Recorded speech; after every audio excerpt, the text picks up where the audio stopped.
कभी कभी जब आपका दिन खराब होता है तो आप अच्छा भी करने जाइएगा सोच के, तो उल्टा ये सर्वेक्षण इसलिए जारी कर रहे हैं, उनको लग रहा है कि इसका राजनीतिक फायदा हो, राजनीतिक इसका हो रहा है नुकसान, और इसी को कहते हैं अपने गोबर को उठा के मुंह में लगा। 30 वर्षों के बड़े भाई और छोटे भाई के शासन में सामाजिक न्याय से ठगी हो गई, जिसमें गरीबों, पिछड़ों, अति पिछड़ों और दलितों की हकमारी हो गई। इस प्रपोजल को पास किया, सर्वे को पास किया, उस कैबिनेट में भारतीय जनता पार्टी के 16 मंत्री थे।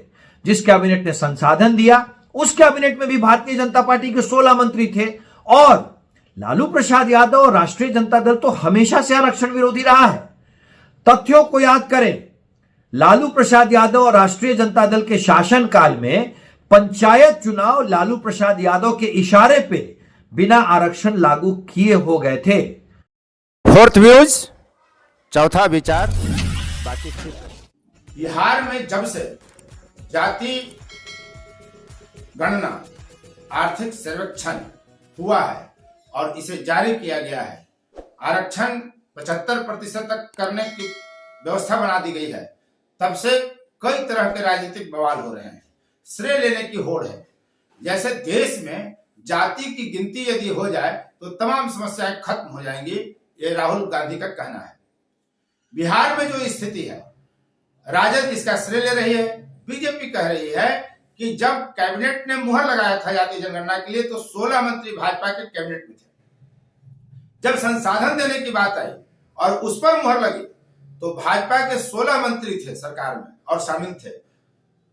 लालू प्रसाद यादव तो, राजद तो आरक्षण विरोधी है, यह भाजपा के नेता का बयान है, उसके प्रवक्ता का बयान है। उनका कहना है कि जब लालू प्रसाद यादव ने पंचायती राज व्यवस्था में चुनाव शुरू कराया था तो बिना आरक्षण लागू किए करा दिया था। जब भाजपा और नीतीश कुमार, जदयू और भाजपा की सरकार बनी तब जाकर के पंचायतों में चुनाव में एकल पदों पर आरक्षण लागू हुआ था। ये तथ्य है। भाजपा इसे कहकर लालू प्रसाद को डिमोरलाइज कर रही है और श्रेय खुद भी लेना चाह रही है। एक होड़ मची हुई है 75% आरक्षण की व्यवस्था करने का और जाति आधारित सर्वे, आर्थिक सर्वे को लेकर होड़ मची है श्रेय लेने का। जदयू और राजद में भी इसको लेकर टकराव आता है। रोहिणी आचार्य भी कमेंट कर रही है, लालू प्रसाद यादव भी कमेंट कर रहे हैं, राजद भी कमेंट कर रहा है, तो सब तरफ होड़ मची हुई है। जैसे देश में सारी समस्या का जड़ इसमें है कि जाति की जनगणना हो जाए, आरक्षण लागू हो जाए। हम इसी मुद्दे पर विश्लेषण करेंगे और कई सवाल उठाएंगे। आप देख रहे हैं फोर्थ व्यूज, मैं उपेंद्र कश्यप।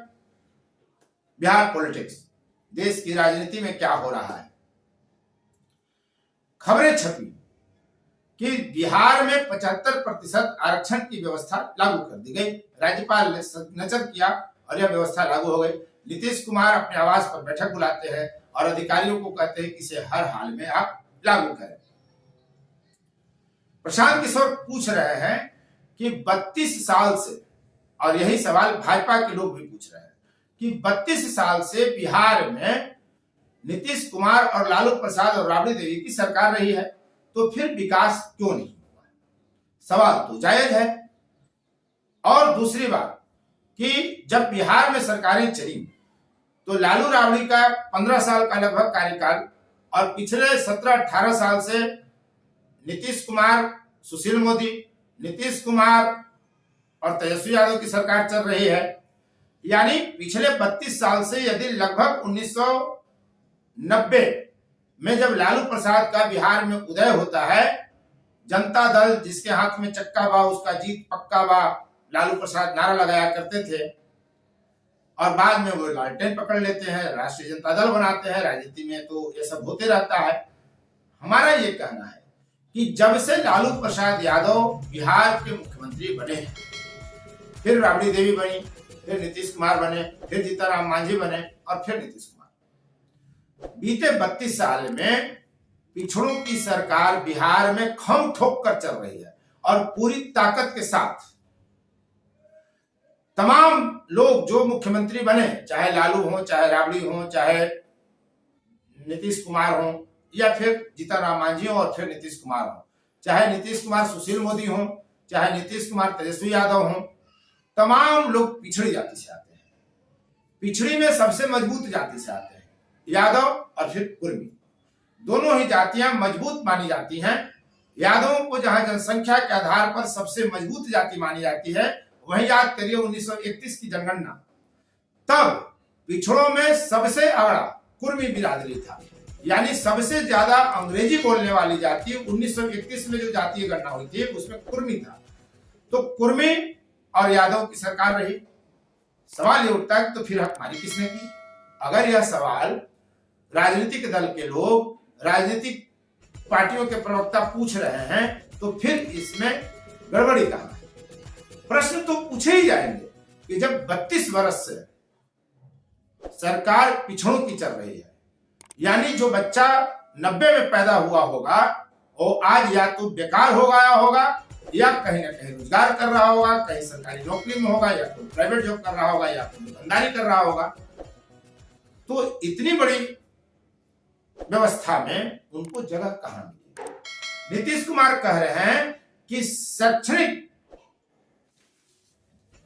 संस्थानों में और सरकारी सेवाओं में 75% आरक्षण कर दिया गया। इसका लाभ जल्दी से जल्दी दीजिए, वो तमाम पदाधिकारियों को कह रहे हैं। प्रश्न यह भी उठता है कि सिर्फ शैक्षणिक संस्थानों और सरकारी नौकरियों में ही क्यों, राजनीति में क्यों नहीं?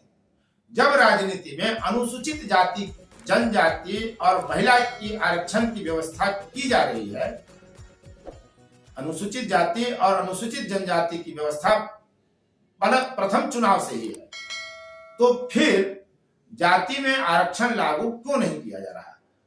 राजनीति में जाति के आधार पर आप आरक्षण दे दीजिए, समस्याएं खत्म हो जाएंगी। जब तक राजनीतिक रूप से किसी को सबल नहीं किया जाएगा, वो आर्थिक रूप से संपन्न भी नहीं होगा।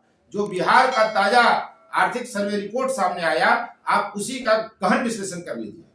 जो जातियां राजनीतिक रूप से सक्रिय हैं, चाहे वो ब्राह्मण हो, चाहे भूमिहार हो, चाहे राजपूत हो, चाहे कायस्थ हो, चाहे पासवान हो, दुसाध हो, चमार हो, रविदास हो, पासी हो, यादव हो, कुर्मी हो, कोयरी हो, इन जातियों में आर्थिक सबलता दूसरों की अपेक्षा अधिक इसीलिए है कि वे अन्य जातियों की अपेक्षा राजनीतिक रूप से ज्यादा सक्रिय हैं, राजनीति में उनकी हिस्सेदारी अधिक है।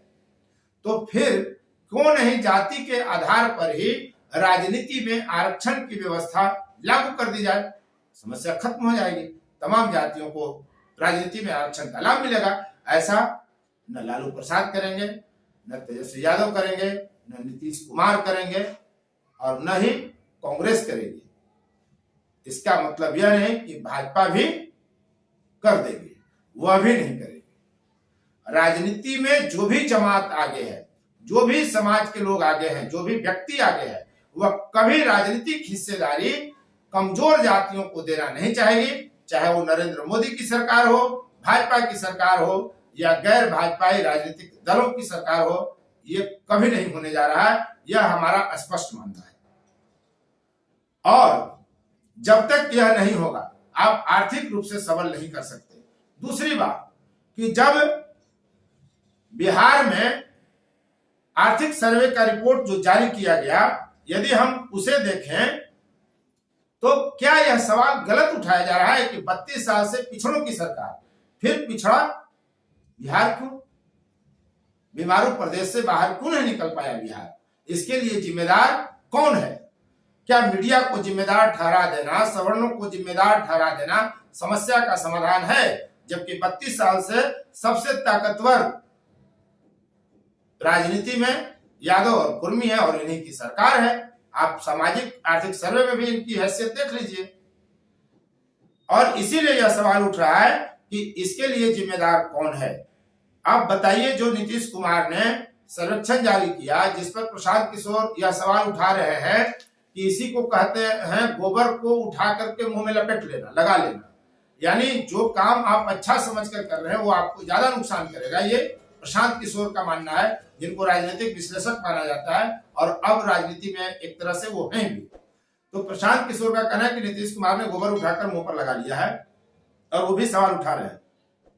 हमारे पास जो सरकार का सर्वे जारी हुआ है उसकी रिपोर्ट है और उसमें एक कॉलम है सभी स्रोतों से मासिक आय। अब इसमें आप देखिए कि 6,000 रुपए तक की आमदनी वाली बिहार में परिवारों की संख्या 94,42,786 है। कितनी बड़ी संख्या है।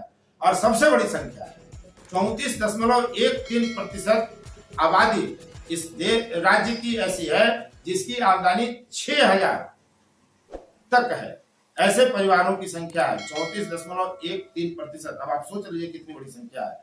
29.61% यानी 81,91,390 परिवार ऐसे हैं जो 6,000 से 10,000 रुपए तक कमा पाते हैं। व्यक्ति नहीं, परिवार, याद रखिएगा। 49,97,142 परिवार अर्थात 18.06% ऐसे परिवार हैं जिनकी आमदनी 10 से 20,000 है।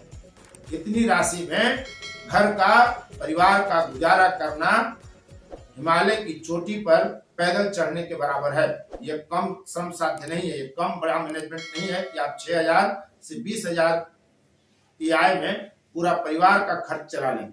कैसा उनका जीवन स्तर होगा आप सोच सकते हैं। और आज की तारीख में अगर देखें तो आप यह कह सकते हैं कि 10,000 रुपए तक कमाने वाले का परिवार चलाना बहुत मुश्किल है और इसकी संख्या 50% लगभग हो जाती है। मतलब 53% लगभग ऐसी आबादी है इस बिहार में परिवार हैं जिनकी आमदनी मात्र 10,000 रुपए तक है। तो सोचिए उनका परिवार कैसे चलता होगा। इस पिछड़ेपन के लिए, इस गरीबी के लिए कौन जिम्मेदार है? क्या लालू यादव, नीतीश कुमार जिम्मेदार नहीं है? क्या भाजपा की सरकार भी जब रही है बिहार में नीतीश कुमार के साथ तो उसका सबसे बड़ा चेहरा सुशील मोदी कौन थे? पिछड़ा थे। तो आप देख लीजिए कि 32 साल से बिहार में पिछड़ों का राज है और कह सकते हैं अगर योगी माइनस कर दे तो उत्तर प्रदेश में भी लगभग 3 दशक से पिछड़ों का राज्य है। तो फिर यह स्थिति क्यों है कि बिहार पिछड़ा हुआ है, बीमारू प्रदेश से नहीं निकल पाया है?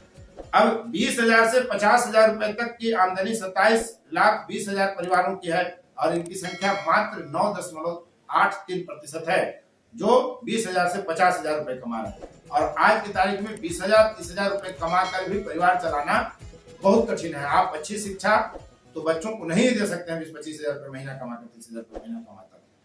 और 50,000 से अधिक की आमदनी कितना है? मात्र 3.90%। अब बताइए कि इस गरीबी के लिए जिम्मेदार कौन है?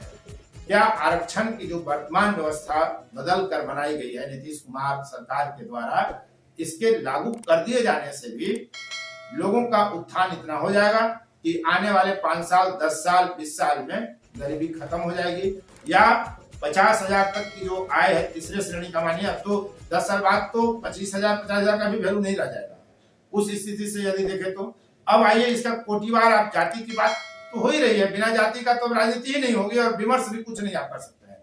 किसी भी घटना, दुर्घटना तक का विश्लेषण बिना राजनीतिक दृष्टिकोण के, बिना जातीय एंगल घुसाए नहीं आप कर सकते हैं। अगर उसमें भी देखेंगे तो सामान्य वर्ग में जो है गरीब परिवारों की संख्या मात्र 25.09% है। पिछड़ा वर्ग में यह 33.16% है। अत्यंत पिछड़ा वर्ग में यह 33.58% है। अनुसूचित जाति में 42.93%, अनुसूचित जनजाति में 42.70%। ऐसी परिवारों की संख्या है जो गरीब परिवार है। तो कहने का आशय है कि नीतीश कुमार जी, तेजस्वी यादव जी, क्या आप इस सवाल का जवाब दे सकते हैं कि जब 32 साल से राज आप कर रहे हैं और भाजपा वालों से भी यह प्रश्न है, चूंकि लगभग 15 साल वो भी सरकार में रहे हैं नीतीश कुमार के साथ, और वो भी जो चेहरा उनका चमकता था सुशील मोदी का, वो भी पिछड़ी जाति के हैं। तो तमाम पिछड़ों की सत्ता पिछले 32 साल से रही और काफी मजबूत, काफी सशक्त। फिर बिहार पिछड़ा क्यों है? अगर जवाब हो तो आप दें। और दर्शकों से यह अपील, यह वीडियो आपको कैसा लगा, यह विश्लेषण आपको कैसा लगा, आप जरूर बताएं। कमेंट में जाकर कमेंट करें ताकि हम आपके भावनाओं को समझ सकें, आपके विचारों को समझ सकें और आपकी पसंद का वीडियो बना सकें, विश्लेषण कर सकें। आप निश्चित रूप से कमेंट करें। धन्यवाद। फोर्थ व्यूज, चौथा विचार, बाकी